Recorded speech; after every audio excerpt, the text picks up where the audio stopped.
Magandang umaga sa inyong lahat mga boss, mga kamanok.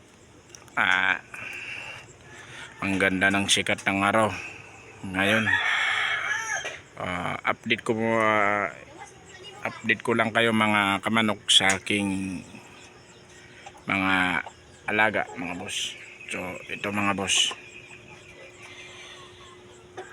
ito pala yung aking binabay mga kamanok. Ang nag-iisa kong binabay mga kamanok. Ayan mga kamanok, unti-unti na siyang lumalaki mga kamanok.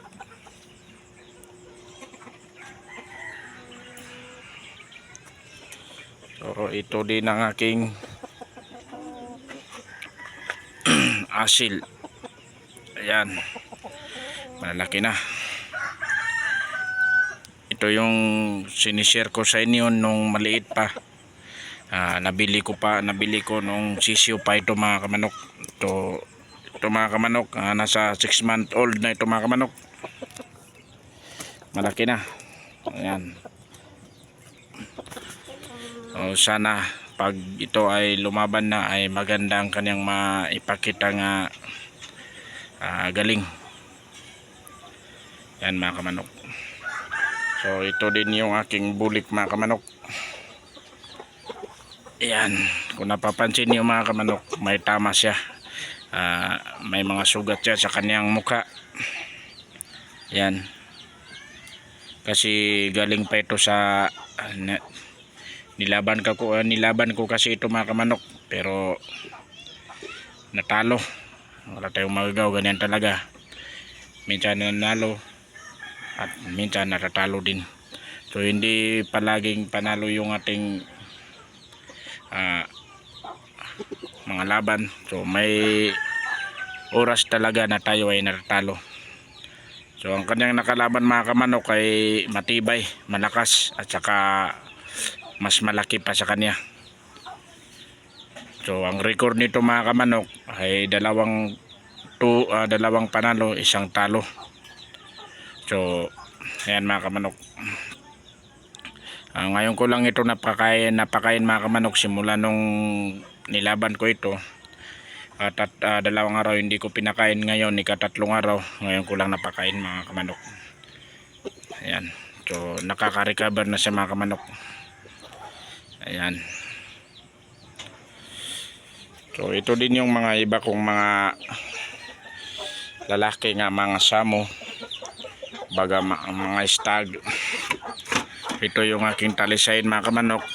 Hindi pa masyadong lumalaban.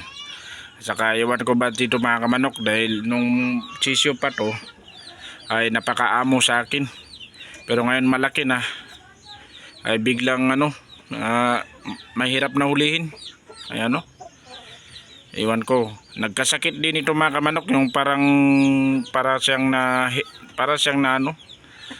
nilagnat or na stroke, pero dahil sa ginamot natin, wala akong ibang ginamit na gamot kundi ang Primoxil tablet, at ito mga kamanok naka-recover na siya.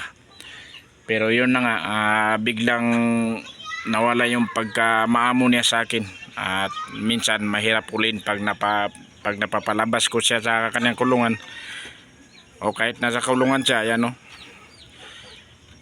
bigla siya nagkaganyan, nung mahirap na siya ulihin mga kamanok. So ayan mga kamanok, running 7 months na yan mga kamanok. So ito din yung isa kong asil mga kamanok, kapatid nung kanina, yung pinakita kong itim na asil. Ito yung kapatid niya, mas matangkad to kaysa yung isa. Ayan. Yun unang pinakita ko mga kamanok ay hindi pa yun lumalaban. So ito lumalaban na ito mga kamanok. Ayan. Nailaban ko na ito isang beses. So may bubuga din siya. Mayroon din siyang galing mga kamanok. Tumitilaok na yan mga kamanok. At saka ito din yung aking mga kamanok, ang aking mga yung mga native nga mga manok. So malalaki na sila. So konti na lang, pwede na ito may binta, mga 1 buwan na lang simula ngayon ay pwede na ito sila may binta. So per kilo talaga ang pagbinta nitong mga native mga kamanok. So ito din yung mga aking mga dumpo nga mga pulit mga kamanok. So ito balak ko bawasan. So, yung bagay yung iba ibibinta ko pag medyo malalaki, pag madagdagan yung laki nila mga kamanok. So ayan mga kamanok. So mayroon din pala kung ano dito mga kamanok, isang kumbaga tawagin sa Bisaya, ang kanyang kulay ay banugon, isang plaker. So ito ang mayari nito mga kamanok ay kakilala, relatives ko lang. So nilaban ito kahapon, natalo siya kasi matibay din yung nakalaban niya. Pero maganda ang laro nito mga kamanok. So sa akin niya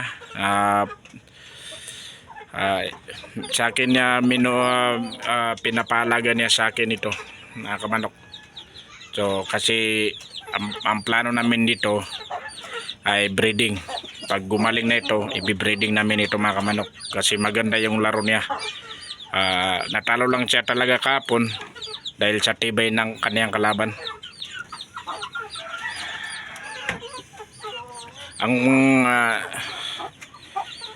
Ito mga kamanok, yung last nga pinakita ko sa inyo nga mga sisyo, yung bagong pisa kong broodhen. So ito ganito na kalalaki ang kanyang mga sisyo mga kamanok. So ayan. So parang kunti lang yung nadagdag sa kanyang laki, pero kasi parang nagmana ito sa kanilang nanay nga small size. Pero okay na yan mga kamanok, at least mabuhay silang lahat itong pitong piraso. So hindi ko pa ito natingnan kung ilan ang lalaki at saka ilan ang babae, kasi hindi ko pa ito tinitingnan. Kasi itong mga samo, pag ganyan tingnan mo, pag sabihin mong lalaki, paglaki yun pala ay babae. So hintayin ko na lang pag nasa 1 month old na sila, dyan ko na malalaman kung ilang piraso ang lalaki dyan at ilang piraso ang babae sa kanyang mga sisyo mga kamanok.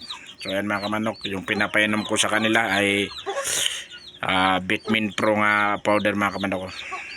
So yan lang ang gamit kong pinapainom sa kanila sa aking mga manok, Vitamin Pro powder. So meron akong bago ditong alaga mga kamanok, isang lalaki nga manok, plaker mga manok. Ang bloodline nito plaker. Ayan ayan mga kamanok, binili ko ito kahapon mga kamanok sa aking kaibigan. Ayan, plaker yan. Ang ganda ng laro nito mga kamanok. May isang panalo na ito, bata pa yan pero may isang panalo na. Ayan mga kamanok, ang ganda na malakas. So yan, may dugong plaker ang kaniyang bloodline. Yan mga kamanok. Yan. So yun lang mga kamanok ang aking update sa aking munting manokan dito sa aking munting tahanan, o update na sa aking munting backyard dito sa aking bahay. Yan. Siguro mga kamanok, yung mga ibang manok ko, kung hindi ko lang bininta lahat at hindi ko pinabigay yung iba, marami na sana sila dito. Kasi yung iba wala nang paglalagyan, pero mas marami yung babae, yung mga pulit. Kasi ang bulik ko, maraming beses na yan na breeding, pero bawat breeding niya ay tig-isang lalaki lang yung sa kanyang mga anak. Tapos yung mga babae, yung iba binibinta ko, yung iba pinamimigay ko sa aking mga kakilala, sa aking mga kaibigan. So hindi ko lang kung hindi ko sana yung bininta at hindi ko pinamigay at yung iba hindi ko kinatay, marahil ay marami sila dito sa bahay mga kamanok. Pero yun nga, kasi karamihan mga babae, Kasi ang target talaga natin ay yung mga lalaki. Yung mga babae, yun ang aking binibinta. Pinamimigay sa mga kaibigan. At saka yung iba kinakatay. Pag gusto umulam, ay kinakatay natin mga kamanok. So yun ang maganda sa kapag tayo ay may mga alaga. Ganito mga manok. Kasi kung gusto natin mag-ulam ng manok, ay may libre tayong makukuhanan. Hindi pa natin kailangan bumili kasi meron na tayong alagang pwedeng ulamin, di ba mga kamanok? So yun lang mga kamanok ang update ko sa aking munting backyard. Ayan. So yun lang mga kamanok. Maraming salamat sa inyong lahat sa mga patuloy na sumusuporta sa aking munting channel mga kamanok, at sa lahat ng makakapanood o makakabisita sa aking YouTube channel ay paki-like and subscribe na rin sa aking YouTube channel mga kamanok. So hanggang dito lang mga kamanok. Isang magandang araw sa inyong lahat. Mag-ingat po tayong lahat. Happy farming mga kamanok.